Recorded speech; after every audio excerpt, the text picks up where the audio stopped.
ધૂળેટીની રાત્રે ગોંડલ ફરી એકવાર લોહિયાળ બન્યું છે। રાત્રિ દરમિયાન કેટલાક શખ્સો દ્વારા 2 જેટલા યુવકોને ધોકા પાઇપો વડે હુમલો કરવામાં આવ્યો, તેમને ગંભીર ઈજા પહોંચાડવામાં આવી। આ ઘટનાથી ગોંડલ પોલીસ રાત્રે દોડતી થઈ હતી, ત્યારે પોલીસે શું નિવેદન આપ્યું છે, કઈ રીતે આખી ઘટના બની હતી, વિગતે વાત કરીએ। વૈષ્ણવજન તો તેને કહીએ જે પીડ પરાઈ જાનાને રે। દર્શક મિત્રો, નવજીવન ન્યૂઝમાં આપનું સ્વાગત છે। હું છું ફૈઝાન।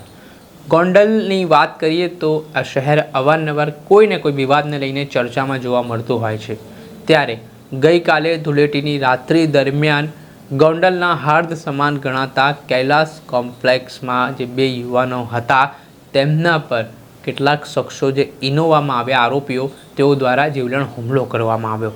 હવે હુમલા પાછળનું કારણ કહેવાય રહ્યું છે કે જે કૈલાસ કોમ્પ્લેક્સમાં દુકાન આવેલી છે, તેને લઈને આ દુકાનને લઈને આ બંને જૂથ છે તેમના વચ્ચે ઘણા સમયથી વિવાદ ચાલી રહ્યો હતો, જેમાં આરોપી બિટ્ટુ જાડેજા પોતાના અન્ય સાગરીતો સાથે આ કૈલાસ કોમ્પ્લેક્સમાં હાલ ગૌરવ જોશી નામના જે ફરિયાદી છે તેઓ હોવાની બાતમી મળતા ત્યાં પહોંચે છે અને પોતાના સાગરીતો સાથે મળીને ગૌરવ જોશી અને તેમના મિત્ર હરદીપ ઉપર લાકડીઓ વડે જીવલેણ હુમલો કરે છે અને આ ઘટનામાં બંને યુવકોને ગંભીર ઇજાઓ પહોંચતા તેમને ગોંડલની સરકારી હોસ્પિટલ ખસેડવામાં આવ્યા હતા। આ ઘટનાની જાણ ગોંડલ શહેર પોલીસને કરવામાં આવતા ગોંડલ શહેર પોલીસની ટીમ છે તે ઘટના સ્થળે દોડી આવી હતી અને સમગ્ર ઘટનાના સીસીટીવી પણ સામે આવ્યા હતા, જેમાં કાયદો અને વ્યવસ્થાના ધજાગરા છે તે આરોપીઓ દ્વારા ઉડાવવામાં આવ્યા હોય તેવી વાત પણ કહેવાઈ રહી છે। આ ઘટનાને લઈને શું કહી રહ્યા છે સ્થાનિક પીઆઈ, તેમને સાંભળો। કૈલાસ કોમ્પ્લેક્સમાં જે મારામારીની ઘટના હતી, શું છે સમગ્ર વિગત?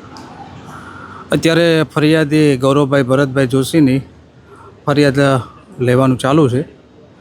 પ્રાથમિક જે માહિતી એમણે આપી છે એ મુજબ બિટ્ટુભાઈ જાડેજા અને તેમની સાથે આવેલા ઇનોવા કારમાં 3 લોકોએ તેમની ઓફિસ પાસે આવીને આડેધડ તેમને ધોકા અને પાઇપથી માર મારી શરીરના પગના નીચેના ભાગે ગંભીર ઇજાઓ પહોંચાડેલી છે અને બંને હાથમાં બી ફ્રેક્ચર થયેલા છે। હાલ ફરિયાદીની ફરિયાદ લઈ અને આગળની તપાસ જારી છે। કયા કારણોસર મારામારી થઈ છે?